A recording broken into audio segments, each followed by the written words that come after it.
नमाज के लिए जा रहे व्यक्ति की एक्सीडेंट में दर्दनाक मौत। सोलापुर शहर देवगा नाका थोबड़े बस्ती के पास आज शनिवार 8 जुलाई 2023 की पहट 5 बजे के आसपास 55 साला मोहम्मद रफीक बागवान नामी व्यक्ति नमाज के लिए जा रहे थे कि national highway authority of India नाहिन टोल बूथ की पेट्रोलिंग कर रही वैन से टकराकर नीचे गिर गए, जहां नाही के कर्मचारियों उन्हें गाड़ी में डालकर इलाज के लिए सोलापुर सिविल अस्पताल में भर्ती कराया, जहां डॉक्टर ने उन्हें मृत घोषित कर दिया।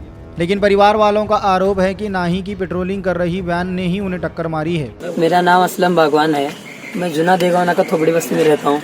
रोजाना हमारे बाप फजर को 4 बजे 4:30 बजे नमाज को जाते हैं। आज भी उसी तरह उन्होंने नमाज को गए थे, लेकिन 6 बजे नहीं आने के बाद मेरे अम्मी ने मुझे उठाया और बोले अब्बा नहीं है बेटे नमाज से। तो मैं उनको ढूंढने के लिए निकल पड़ा। हमारे जिम्मेदार मस्जिद वालों को मैं बोला हमारे अब्बा क्या फ़ोन करके पता किया, तो उन्होंने बोले नहीं है। फिर मैं खुद जाके मस्जिद पास देखा कि हमारे अब्बा क्या, तो नहीं दिखे मुझे अब्बा। फिर मैंने वापस रिटर्न आया तो वहाँ एक वॉचमैन बैठा था, जहाँ मेरे अब्बा के रुमाल और टोपी और चप्पल गिरे थे। फिर वहाँ मैंने वॉचमैन को पूछा तो वॉचमैन ने बताया कि बाबा मैं जब से ड्यूटी चेंज हुई मेरी तब से रुमाल आज पड़ेला है, नवीन है, बल्कि मैंने हाथ नहीं लगाया। फिर मैं निकला सीधा खून देखा वहाँ गिरे सो अब्बा का, तो फौजा छोड़ आया। मैं फौजा छोड़े आने के बाद एक साहब ने बोले एक पेशेंट आया था 4:30 बजे, जो कि हमने सिविल को भेजा है, वहाँ जाकर देखो चौकसी करो, ऐसा उन्होंने बताया। तो फिर मैंने सिविल की पुलिस चौकी में आकर बात की तो उन्होंने बोले क्रोमा वार्ड में एक अज्ञात व्यक्ति आया है जिसको हमने एडमिट किया है। तो मैं फिर वहाँ जाकर देखा तो अब्बा की लाश वहाँ थी, ट्रीटमेंट के लिए उन्होंने रखे थे। तो फिर मैंने बाद में चौकसी करके उस आदमी का नंबर काढ़ा जो सर्वे करने पेट्रोलियम गाड़ी फिरती है नाइट में, तो वो पेट्रोलियम गाड़ी सीसीटीवी फुटेज में कैद है। तो हमारे अब्बा 4:30 के सुमारे जब निकले तो ये हादसा 3 मिनट के अंदर ही उनके साथ हुआ है। इसके पहले ना कोई गाड़ी आई है ना गई है। मेरे अब्बा को कोई चक्कर का प्रॉब्लम नहीं, कोई प्रॉब्लम नहीं था। ये गाड़ी मेरी दरख्वास्त है आपसे कि मेरे अब्बा को इंसाफ मिलना, और हमारे पीछे है नहीं कोई भी, ये आपसे दरख्वास्त है। आपको क्या लगता है क्या हुआ कुछ?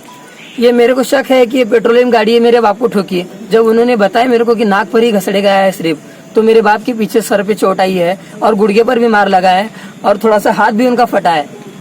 तो मेरी डिपार्टमेंट से दरख्वास्त है कि मुझे इंसाफ मिला कर दे। एक्सीडेंट के बाद आपके पिताजी को कौन लेकर आया अस्पताल? कौन, वो पेट्रोलियम गाड़ी वाले ही लाए, ऐसा उन्होंने मुझे बताया।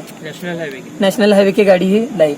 जब मैंने सीसीटीवी फुटेज चेक किए तो 2 व्हीलर के अलावा दूसरे गाड़ियां वहाँ से नहीं गए। एक ही इनकी गाड़ी पेट्रोलियम की गई, जो कि मेरे अब्बा के साथ ही हादसा हुआ है। पोस्टमार्टम रूम में आप बॉडी देखिए तो कैसे जख्म है? पोस्टमार्टम में जब हम बॉडी देखे ना तो मेरे पास सबूत भी है। उनके सर पे ज्यादा चोट लगी है और उनके नाक में से भी खून आया है, हाथ पे भी मार लगा है उनके। देखो सर, हमारे पीछे है नहीं कोई भी, मेरे को इंसाफ मिलना डिपार्टमेंट से यही दरख्वास्त है मेरी। जिसने एडमिट किया तुम्हारे वालिद को, वो सामने आ रहा है कि नहीं? अभी तक तो वो सामने आए नहीं। पेट्रोलियम की गाड़ी वाले बोलते हैं हम रुके यहाँ पर 5:30 बजे तक रुके, लेकिन मेरे को खबर नहीं थी इस बात की। गाड़ी के ऊपर गिरे ऐसा उन्होंने बताया है।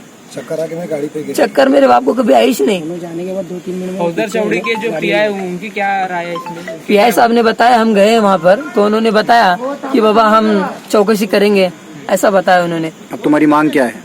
मुझे इंसाफ होना, बस, दूसरी क्या नहीं है मेरी मांग। मेरे बाप रोजाना नमाज को जाते थे, आज ऐसा बड़ा हादसा उनके साथ हुआ है, कल को दूसरे आदमी के साथ ऐसा हादसा नहीं होना, ये मेरी दरख्वास्त है सबसे। एक्सीडेंट हुआ है ऐसा आपका कहना है? एक्सीडेंट ही हुआ है मेरे बाप का, दूसरा कुछ नहीं हुआ। और आपके जो पिताजी को जो एक्सीडेंट हुआ है, आपका ये कहना है कि पेट्रोलिंग करने वाली गाड़ी ही आपके पिताजी को ठोकी? इस गाड़ी वाले साहब मेरे को शक है उस पर, वो गाड़ी ने अब्बा का हादसा किया है। ना वो कोई गटार है, ना मेरे बाप को चलने में अकड़ते झकड़ते। रोजाना मेरे अब्बा 3:30 बजे उठकर फ्रेश होकर नमाज जाते, नींद की झपकी नहीं, कभी क्या नहीं। फजर की नमाज क्या अजान के साथ उन्होंने नमाज को जाते हैं और कुरान पढ़ते बैठते हैं, अल्लाह का जिक्र करने जाते हैं उन्होंने। क्या काम करते? मैं फर्नीचर का कारागिर हूँ, उन्होंने भी मेरे साथ, दोनों जन मिलके करते हम काम।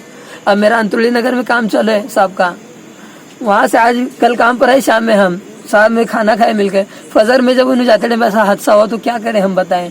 जो रात की पेट्रोलिंग करने वाले कर्मचारी थे, आपको क्या बताया उन्होंने? हादसा जो है डिवाइडर को जाते उन्होंने बताया मेरे को, हमारे गाड़ी पर वो चक्कर आ रही थी, हम उसको देखे और चक्कर आने के बाद हमारी गाड़ी पर वो गिर कर नीचे गिरा धड़क कर, तो हमने उसको उठा कर लेने के बाद उनके गाड़ी का गटर जो होता है वो लगा, बोलते हैं हमारे अब्बा के हाथ पर, जिसकी वजह से खून चालू हुआ। वो बेहोशी की हालत में थे, हमने लाए सिविल में एडमिट किया, ऐसा उन्होंने बताते हैं। शक वो गाड़ी पर है, मेरे को दूसरा कुछ नहीं।